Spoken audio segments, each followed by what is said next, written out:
자, 진도별 기출을 정의론입니다, 이제. 정의론도 잘 나오죠. 역시, 이제 몇 년대 등장한다. 신행정론 때. 물론 롤스가 먼저 말했지만, 이제 신행정학이 받아들이죠. 미국의 일가치는 자유예요. 왜? 평등한 거는 당연하게 주어진 거였기 때문에 주로 일가치가 자유였던 거예요. 근데 어느 순간 경제적 불평등이 심해지니까 자유까지 침해됩니다. 여기서 말하는 자유는 정치 자유예요. 이러니까 어느 정도 경제적 불평등을 해소해 줘야지만 미국이 추구하는 자유가치를 올릴 수 있겠죠. 이걸 위해 뭐가 들어왔다? 정의론이 들어올 겁니다. 어떻게 나눌 것인가? 배분정의야, 지금.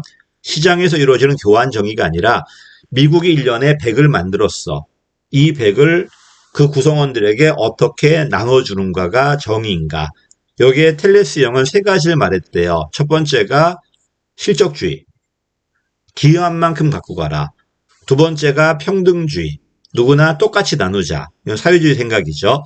반면에 욕구주의가 있어. 최소한의 기본 요건 줘라. 나머지는 실적만큼 갖고 가라. 롤스는 이 세 번째 욕구주의에 의해서 정의론을 펼칩니다. 가정이 뭐였죠? 네가 이 세상에 태어날 건데 너의 위치, 상대방 위치를 전혀 몰라야 돼요. 무지의 베일이야. 그리고 넌 합리적이고 이기적이에요. 이런 가정, 사회계약론 전통이잖아, 지금. 사회라는 건 만들어져 있는 게 아니라 합리적이고 이기적 개인의 계약에 의해서 만들어지는 거니까요. 그 계약이 뭐라는 거야? 최소 극대화 원칙이라는 거예요. 그래서 1번 틀렸죠? 이 친구는 기본적으로 자유가 먼저예요. 다만 자유가 중요한데 평등이 깨졌을 때는 자유가 깨진단 말이야. 어느 정도 기존의 문제점 해결하기 위해서는 이 불평등을 시정해 줘야 되겠잖아요. 그래서 이런 불평등을 시정하기 위해서는 특정한 계층이나 특히 약자겠죠. 이런 계층에 우대를 줘야 되지 않을까? 이걸 정당한 불평등이라고 그래요. 이런 정당한 불평등을 통해서 어느 정도 평등의 문제 해결돼야지 미국이 추구하는 자유를 얻을 수 있다는 겁니다. 그래서 1번 틀렸죠. 자유방임주의, 전통자유주의가 아니라 자유와 평등을 좋아하는 중도 입장이다. 그럼에도 불구하고 일가치는 뭐다? 자유다. 자, 기본적으로 모든 건 평등하게 배분돼야 되는데 어떤 불평등이 있어. 이런 불평등을 정당한 불평등이라고 그래요. 어떤 불평등이 정의롭기 위해서 첫 번째 기회는 줘야 돼요. 기회균등의 원칙. 두 번째 기회를 줘도 사람의 능력에 차이가 있으니까 벌어지거든요. 이러니까 약자한테 좀 더 우대해 줘야 되겠죠. 그렇지 않나? 그래서 어떤 최소 수혜자에게 유리한 것은 분명히 불평등한 배당은 맞잖아, 지금. 근데 그게 정당하다는 겁니다. 이걸 차등의 원칙이라고 그래요. 그래서 어떤 불평등한 배분은 약자한테 유리하다면은 정당화될 수 있다. 정당한 불평등. 2번도 맞았죠. 또 미국 사회는 공리주의 시각이었잖아. 근데 공리주의 시각은 깔고 있는 게 어느 정도 구성원들이 평등해야 돼요. 그러니까 파이만 키워 놓으면은 골고루 나눠 가질 수 있어야 돼요. 근데 만약에 그게 아니라면은 특정 계급이 다 갖고 간다면은 효용만 키웠을 때는 오히려 더 불평등해지잖아요. 그래서 현저한 불평등 위에서는 효용만 극대화하는 공리주의는 그런 문제를 해결할 수가 없다는 겁니다. 왜? 더 불평등해질 거니까요. 틀렸죠? 자, 그 다음에 옳지 않은 거 찾는 거야, 지금. 그럼 1번 틀렸고요. 2번 맞았죠. 3번도 맞았어, 지금. 정당할 수 없으니까. 자, 그 다음에 원초 상태죠. 원초 상태가 어떤 상태다? 무지의 베일이야. 너의 위치, 상대방 위치를 전혀 모르는 상태. 이때 여러분 이성적이고 이기적이고 합리적이야. 그 사람들이 만든 사회는 극히 바람직할 것이다. 사회계약론의 전통이다.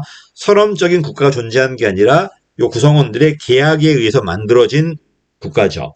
그 계약이 바로 뭐다? 최소 국대와 맥스민. 답은 옳지 않은 거니까 1번입니다. 자, 3번입니다.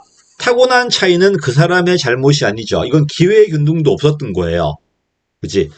이런 타고난 차이 때문에 불평등이 나왔다면은 애초에 기회균등 자체가 없었기 때문에 사회 정의에 어긋나는 겁니다. 맞는 말이야. 2번 틀렸죠? 기회가 먼저라니까. 그 다음에 기회를 줬음에도 불구하고 벌어질 수 있단 말이야. 근데 너무 벌어져 버리면 자유가 침해되기 때문에 어느 정도 조정을 해줘야 되거든요. 이게 결과 평등이에요. 그래서 틀렸지? 기회가 먼저고 결과가 그 다음이다.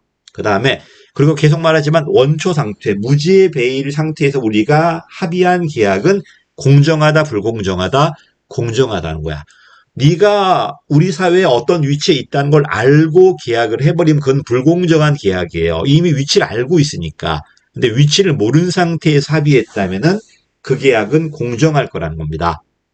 3번도 맞았죠? 또 나왔네. 자유주의와 사회주의, 실족주의와 평등주의의 양극단을 지향했다. 중도를 추구했다. 맞는 말입니다. 올해 국회직은 뭐 지향했다 해서 틀게 만들었더라고요. 뭐 양과 향을 참 좋아하는 것 같아요. 자, 그 다음에 이제 사회 형평성입니다. 이 정의론에서 뭐가 나온다? 형평이 나와요. 같은 건 같게, 수평이죠. 다른 건 다르게. 그래서 선언적으로 외우지 말고 문장에서 어떻게 줬나를 봐야 돼. 누구나 똑같이 주더라, 수평이야. 근데 어떤 계급만 주고 어떤 계층만 주고 다른 계층은 주지 않더라, 수직이에요. 그래서 1인 1표라든지 이런 것들이 되게 뭐가 돼? 수평이 되는 거고 뭐 누진세라든지 많이 보니까 많이 내는 거야 지금. 또는 성적에 따른 차별 대우라든지 쿼터제라든지 이런 거는 층을 지게 만드니까 수직이 돼요. 자, 1번입니다. 공익 과정설이 나왔네요. 과정설은 사익과 초월한 별도 공익은 없다. 맞는 말이죠. 롤스는 1원칙이 자유야. 2원칙이 정당한 불평등이고요. 1원칙이 먼저입니다.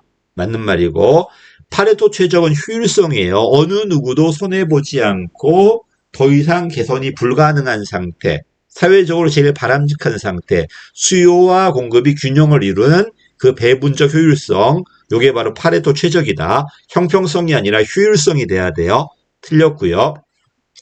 원래 근대 이전에는 합리성은 그 자체가 목적이에요. 왜? 하나님의 이성이니까, 하나님의 진리니까요. 그러다가 근대부터는 어떻게 바뀐다? 이 합리성은 어떤 목적을 달성하기 위한 도구로 바뀌어요. 특히 배버부터요. 그래서 원래는 그 목표 개념이었지만 지금은 뭐로 내려와 있다? 수단 개념이다. 주어진 목표를 가장 잘 달성할 수 있는 수단. 내용 합리성 말하는 거야 지금. 근대 이후 특히 배버가 이렇게 표현합니다. 답은 3번이 틀렸습니다. 자, 사례 문제로 나오니까 다르니까 다르게 주잖아 지금. 누구한테나 다 준 게 아니라 가난한 사람에게만, 극빈자에게만, 특정 계층만 준 거지 지금. 이건 뭐다? 수직 형평이죠. 공평으로 표현했는데 답이 3번입니다. 자, 능률성은 투입 대비 산출이잖아. 투입 대비 산출인데 산출을 높이는 게 적극 능률. 비율이 커질 거니까 투입을 낮추는 게 소극 능률이에요. 산출도 떨어졌는데 투입이 더 많이 떨어졌어. 그럼 능률성 비율은 커질 거 아니야. 이게 퇴행적 능률이에요. 퇴행 능률. 합리성은 나중에 할 겁니다. 주어진 목적을 달성할 수 있는 대안 또는 행동. 요것이 얘를 달성했는가 내용 합리성이라면은 인간이 이성줄을 찾았는가 안 찾았는가가 절차나 과정 합리성이에요.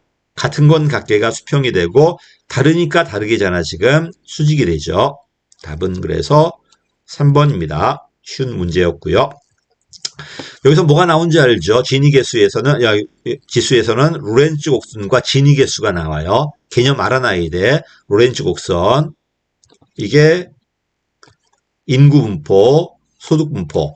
여기 있으면 완전하게 평등. 왜? 한 명이 하나를 가졌고 100명이 100을 가졌다면은 한 명씩 1씩 나눠 가진 거잖아. 반면 이렇게 있다는 것은 완벽하게 불평등이죠. 왜? 다 못 갖고 있다가 마지막 한 사람 100을 다 가졌으니까. 그래서 로렌츠 곡선이 만약에 대각선이라면 완벽히 불평등하다. 평등하다. 점점 배가 불러와가지고 요 직선이 되었다. 완벽히 불평등하다. 요게 로렌츠 곡선이고요. 요걸 지수화시킨 게 요게 A와 B라면은 A 플러스 B가 저 삼각형 전체 면적이죠. 요게 A. 요게 이제 진위 계수죠. 진위는 0이거나 1. 요 사이에서 왔다 갔다 해야 되겠지. 같이. 0이라면은 A가 0이니까 완벽히 평등하고 1이라면 A가 전체가 될 거니까 완벽히 불평등하겠죠. 그래서 진위가 커졌다는 것은 사회가 불평등하다는 거 이런 개념도 알아놔야 될 겁니다. 문제는 없지만요. 자, 내려가겠습니다. 이제는 기본 개념이 나올 겁니다. 능률성이니 민주성이니. 자, 능률성은 기본적으로 뭐다? 투입 대비 산출의 비인데 여기는 다시 기계가 있고 뭐가 있다? 사회 능률성이 있어요. 기계 능률성 온리 뭐만 수단만 볼 거고 온리 구조만 볼 거예요. 원래 고전 이론이고요. 사회 능률성은 뭐다? 수단 말고 사회 목적도 봐야 되고 그게 인간 가치에 어떤 의미가 있나 이것도 봐야 돼요. 그래서 얘가 양적이고 얘가 질적이다. 장기적이고 단기적이다 이렇게 표현할 겁니다. 사회 능률이네요. 디목이란 분이 말씀하셨고요. 인간적이야. 얘가 도구적이고 기계적이고요. 한목적적인 거 맞아요. 인간 목적에 기여, 사회 목적에 기여해야 되니까 얘가 또 상대적이야. 질적이다 보니까 얘는 기계 능률 수량이 돼요. 수량화되니까 절대적 수량화 가치가 될 거니까 절대적이라고 그러고 얘는 그게 안 되니까 뭐라고 그래? 상대적이라고 그래요. 얘가 뭐가 돼? 장기적이 되고 얘가 단기가 돼야 돼요. 조심할 게 딴 건 헷갈리지 않을 건데 절대적인 게 뭐다? 기계 능률이야. 왜? 수량화 되니까 숫자화 되니까. 반면에 질적이다 보니까 상대적이에요. 그래서 양적이다, 질적이다, 수량화된다, 수량화 안 된다. 그래서 절대적이다, 상대적이라고 그래요. 왜 한목적적이라고? 이 능률성이 이런 사회 목적에 기여했는가, 기여하지 않았는가. 또 인간 삶에 기여했는가, 기여하지 않았는가도 봐야 되기 때문에 인간적이다, 한목적적이라고 그래요. 그래서 요 기계 능률이 누구다? 균릭. 반면에 사회 능률이 뭐다? 디목입니다. 균릭과 디목. 그래서 사회 능률로 안 주고 디목이 말한 능률성 개념 물어봐도 똑같이 풀어야 됩니다. 내려가겠습니다. 자, 민주가 나왔는데 민주는 또 두 가지가 있죠. 대외민주가 있고 대내민주가 있어요. 9급엔 기출 문제가 없네요. 대외는 되게 국민에 대한 반응, 국민에 대한 책임성이야. 또는 국민의 참여, 파이더 피플, 포더 피플, 오브 더 피플 해가지고 반면 대내는 뭐야? 구성원들의 참여, 분권 이런 것들. 근데 이상하게 30년대 만나요. 그래서 대외와 대내가 만나버리면 사회 능률성과 대단히 유사합니다. 그다음에 능률성과 비교될 수 있는 게 효과성이 있어요. 투입 대비 산출이 여러분이 공부해가지고 에너지 써가지고 몇 점 나왔는가가 능률성이라면은 이 산출이 이 결과 합격에 기여했는가 기여하지 않았는가가 바로 효과성이야. 선생님 나 요번에 선생님 강의 듣고 행자 100점 맞았어요. 아주 짧게 공부했는데 서너 달 공부했는데 정말 성적이 잘 나왔어요. 그러면 뭔 좋은 거야? 능률성이 좋은 거야. 그럼 내가 물어보는 게 뭐냐면 붙었어요? 물어봐요. 그럼 애가 가만히 있어요. 그럼 효과성은 없는 거죠. 왜? 능률성은 좋지만 결과가 안 나왔잖아 지금. 그렇지 않나? 우리의 목적은 행적 점수가 목적이 아니라 합격이 목적이니까. 더 나아가 명예항이야. 합격했어. 나중에 합격한 친구를 만났어. 어때? 재밌어? 행복해? 아우 요새 힘들어요. 뭐 이게 공무원 내가 생각한 거 아닌 것 같아요. 이게 영향이야 이거는. 그래서 투입, 산출, 결과 영향이죠. 이 산출 강조하는 게 능률성 분석, 요 결과 보는 게 효과성 분석, 영향 보는 게 영향 분석인데, 그렇지? 그래서 능률성은 투입 대비 산출이라면은 효과성은 산출 대비 결과예요. 특히 행정학은 이 결과가 공익이잖아. 목적이 사회적이니까. 그래서 이 능률성이 대내적이다. 기술적이다. 그래서 얘는 대외적이다. 사회적이니까 기능적이라고 그래요. 그래서 얘가 양적이고 얘가 질적이야. 공익이란 목적이니까. 민간이라면 다 똑같아. 이율이니까 그냥. 가겠습니다. 또 나왔네. 합리성. 근대 이전에는 신의 말씀이니까 그 자체가 진리였지만 지금 그렇지 않습니다. 합리성이 뭐라고요? 어떤 주어진 목적을 달성할 수 있는 최선의 도구인가 아닌가. 이게 바로 내용 합리성. 근데 이거를 알려면 목적도 명확해야 되고 수단도 분명해야 되고 인과성도 명확해야 돼요. 인간이 완벽해야 된단 말이야. 이게 안 되니까 그러면 이 수단을 어떻게 찾았는가 그 얘기야. 인간 이성적으로 찾았는지 아니면 직관으로 찾았는지 이성적으로 찾았다. 이게 바로 과정 합리성입니다. 맞는 말이야. 효과성 틀렸죠. 투입 대비 산출의 비율은 능률성이야. 바뀌었네. 능률성이 목표 달성도, 효과성은 아니야. 다시 효과성이 목표 달성도, 능률성은 투입 대비 산출의 비율. 요게 점수라면은 얘는 합격. 얘는 도로 포장 비율이라면은 얘가 뭐가 되는 거야? 이제 교통 속도의 교통의 원활화 이런 것들. 얘가 졸업생의 비율이라면 취업생의 비율 이런 식으로 좀 양적이고 질적이고 대내적이고 대외적이고 틀렸습니다. 그럼 생산성은 뭘까요? 요 투입 대비 결과야. 이 비용도 고려하죠. 능률성은 목표를 고려하지 않고 효과성은 비용을 고려하지 않죠. 이 비용과 목표를 다 고려하는 게 뭐다? 생산성이라고 그래요. 능률성, 효과성의 합이라고 그래요. 그렇지? 민주성은 대외가 있고 뭐가 있다? 대내가 있다. 두 가지가 있다는 것. 수평은 같은 건 같게, 수직은 다르니까 다르게. 답은 그래서 2번이 틀렸습니다. 별거 아니니까 애워두시고 제 헷갈리는 게 뭐다? 얘가 대외적이다, 기능적이다. 능률성은 대내적이다, 기술적이다. 이렇게 표현합니다. 왜냐하면 내가 열심히 공부해서 행작 점수 올리는 건 나만의 문제예요. 그렇지. 근데 내가 합격했는가 합격하지 않는가는 나만의 문제는 아니야. 내가 100점 맞아도 딴 애가 만약에 더 잘 맞는 애들이 있다면 난 떨어질 거 아닙니까? 그렇지 않나요? 행장만의 문제가 아니어서 그래, 이거는. 그래서 대외적이라고 그래요. 답은 그래서 2번이 틀렸습니다. 또 나왔네요. 능률성은 투입 대비 산출의 비율 맞았죠. 틀렸죠, 2번. 목표 달성도는 효과성이야. 생산성은 투입 대비 목표 달성도가 돼야 돼요. 형평성은 공평한 배분 정도 어떻게 나눠졌는가. 대응성은 말 그대로 외적 요구에 대한 반응이야. 내적 요구가 아니라 외적 요구에 대한 반응이고요. 요게 이제 대응성이니까 맞았죠. 답은 그래서 2번 틀렸습니다. 그럼 문제를 보니까 효과성은 주로 뭐만 물어본다? 개념만 물어보고 있어. 좀 어렵게 나오면은 아까 봤듯이 양적인가 질적인가 대내인가 대외인가를 물어볼 겁니다. 여기까지 효과성이네요. 그다음에 신뢰성과 투명성 이제 마지막이 남았는데 이거는 좀 쉬었다 하겠습니다. 감사합니다.